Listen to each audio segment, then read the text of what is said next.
कल जो CCS की बैठक हुई थी या अभी जो इंटर मिनिस्ट्रियल ग्रुप की जो बैठक चल रही है, जब हम लोग बातचीत कर रहे हैं राजनाथ सिंह की अध्यक्षता में, कल PM की अध्यक्षता में, तो उसमें मोटे तौर पर उस बैठक में ये था कि क्या क्या समस्या हमें आ रही है, कैसे उसे निपटना है। लेकिन ओवरऑल अगर फ्यूचर के हिसाब से देखें तो सरकार में टॉप लेवल पे ये असेसमेंट है कि हम लोग एकदम क्लूलेस हैं कि ये वॉर कहाँ जा रहा है, कहाँ और कितनी देर जाएगा।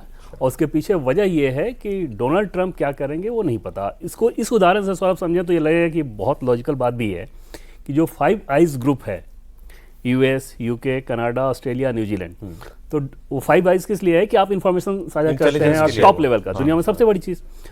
डोनाल्ड ट्रंप का स्टेटमेंट आ रहा है, उसके बाद ऑस्ट्रेलिया के प्रधानमंत्री इस बात को कह रहे हैं कि मुझे ये बात नहीं समझ में आ रही है कि अगर सब कुछ अचीव कर लिया गया इस वॉर से तो फिर इसे जारी क्यों रखा गया है।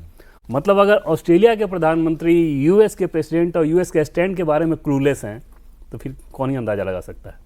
तो भारत की सरकार का ये आकलन है कि ये कहाँ जाएगा पता नहीं। दूसरी चीज़ कि अगर अभी ये वॉर जल्दी खत्म हो जाए तो जो भी नुकसान हुए उसमें हम पे कोई बहुत ज़्यादा असर नहीं पड़ना है, पूरी तरह से हम कमांड में रहेंगे। इस वक्त अमेरिका मतलब किसी को कॉन्फिडेंस में लेके नहीं चल रहा है, ये और इजराइल बिल्कुल यूनिलैटरल चल रहा है। उदाहरण से ही समझ लीजिए ना कि अगर ऑस्ट्रेलिया को नहीं पता, ऑस्ट्रेलिया को तो सबसे पहले पता होना चाहिए। अब हर चीज यहाँ तक जो कॉन्फिडेंस में ले सकते थे उनको गाली दे रहे हैं भाई। वो जो इन्फॉर्मेशन साझा करते हैं वो रॉ इन्फॉर्मेशन तक साझा करते हैं, सिर्फ एनालिसिस के बाद नहीं।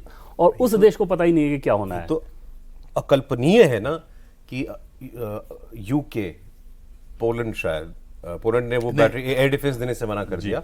UK, फ्रांस, इटली, स्पेन, इन्होंने एयर स्पेस देने से मना कर दिया। मतलब ये एयर स्पेस तो कुछ भी नहीं होता सर लड़ाई में। एयर बेस मांग लिया होता, सेना मांग ली होती, जहाज मांग लिए होते, वो समझ में आता। अब एयर स्पेस नेटो कंट्रीज नहीं दे रही हैं अगर ट्रंप, और अमेरिका के प्रेसिडेंट को मना कर रहे हैं। मतलब ये अनप्रेसिडेंटेड है, मुंह पे मना कर रहे हैं। हाँ, अभी तो इमानुएल मैक्रों के लिए जो कुछ इन्होंने बोला था, ट्रंप ने अपने भाषण में चाहे क्यों पता नहीं क्यों नाराजगी निकाल ली अपनी इमानुएल मैक्रों फ्रांस के राष्ट्रपति पर कि इनकी वाइफ बड़ा इल ट्रीट करती है इनको, और फिर हंसे, फिर मजाक उड़ाया। तो उसके बाद उन्होंने अब वो खुल के आ गए मैक्रों भी, उन्होंने कहा कि इस आदमी में मैनर्स नहीं है।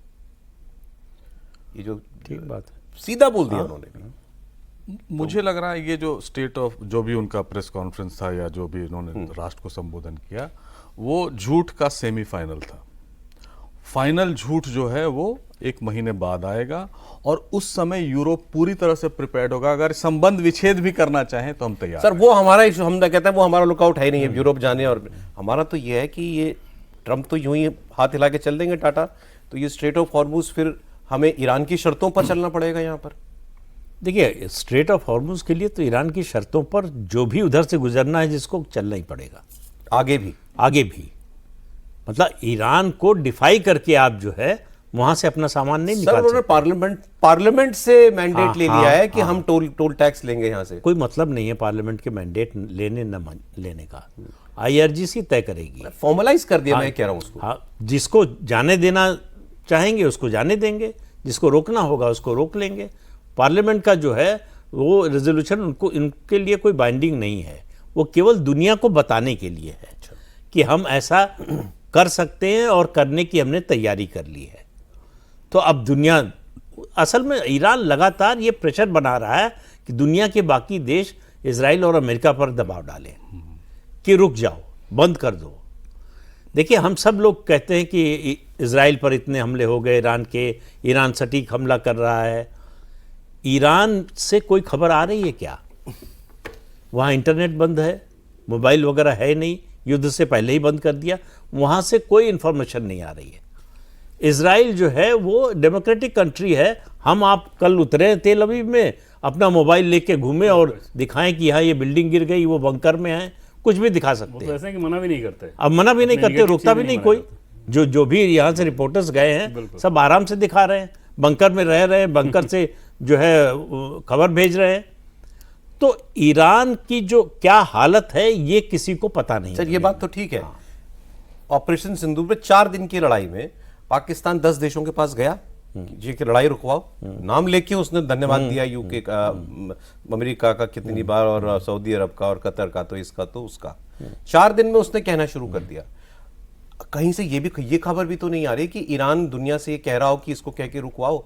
वो तो ये कह रहा है कि ये जितने दिन सोच के आया है, लड़के देख ले, हम लड़ लेंगे। नहीं, तरीका उसका दूसरा है। वो एक कहावत है कि अगर आप धोबी को ना पाए तो गधे का कान मिटे। तो उसी तरह से वो खाड़ी के देशों पर हमला कर रहा है। अमेरिका को कुछ नहीं बिगाड़ सकता, उसको मालूम है। इजराइल में बिल्डिंग गिरा सकता है, उसको मालूम है। कुछ इंफ्रास्ट्रक्चर का नुकसान कर सकता है। लेकिन जो इजराइल इस बीच में कर रहा है, हिजबुल्लाह का जिस तरह से सफाया कर रहा है, हमास का पहले कर चुका है, वो इजराइल लॉन्ग टर्म सोच रहा है। उसके लिए एग्जिस्टेंशियल क्राइसिस है, और अब ईरान के लिए वो क्राइसिस हो गई है। आपको लगता है अमेरिका चला भी जाए तो ये भी सूरत हो सकती है कि इजराइल और ईरान उलझे रहे? नहीं, वो तो उलझे रहेंगे ही। अच्छा, मतलब ये तो ईरान का, इजराइल का ये मानना है कि अगर दुश्मन को आपने आधे में छोड़ दिया तो वो कई गुना ज्यादा ताकत से पलट कर आएगा। यही बात पूरे अरब के देश कह रहे हैं कि आधे में छोड़ दिया तो ये अधमरा सांप है। खतरा असली अमेरिका के निकल जाने से इजराइल को खतरा नहीं है उतना जितना अरब देशों को है, पड़ोस में है, और उनका सारा इंफ्रास्ट्रक्चर उनकी जो है टारगेट की जद में है। जब चाहे नुकसान कर सकते हैं, जो चाहे खत्म कर सकते हैं। तो इसलिए जो है सारे जितने अरब देश हैं वो बिल्कुल नहीं चाहते कि अमेरिका इस जंग को छोड़कर जाए।